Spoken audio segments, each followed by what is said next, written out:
अंग्रेजी महीना के नवा बछर के प्रारंभ होले आज नवा साल मना जाते, जेन मौका में पूरा बस्तर में खुशहाली के माहौल और पर्यटन के बढ़ावा देखे जाते। ई तारतम्य में दंतेवाड़ा के दंतेश्वरी मंदिर में लोगन मन के भीड़ अपार संख्या में दिखत आवे।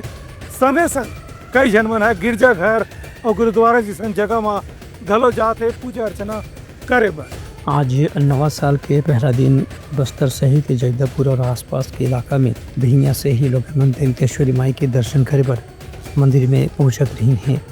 मंदिर में माँ दंतेश्वरी के आशीर्वाद प्राप्त करके लोग मन अपन नवा साल के शुरुआत माता जी के आशीर्वाद से करीन। उन्हें दूसरे कोटि गिरजाघर में भी आज नवा साल के मौका में विशेष प्रार्थना सभा के आयोजन करेगी।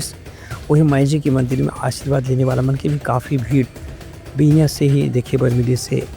इसलिए नवा साल के पहला दिन अलग अलग तरह के सामाजिक आयोजन में भी लोगन मन एक दूसरे को शुभकामना दे करके नवा साल के साथ में संकल्प लेके एक अच्छा काम करे के प्रतिज्ञा करी है। Bureau report Lanka news.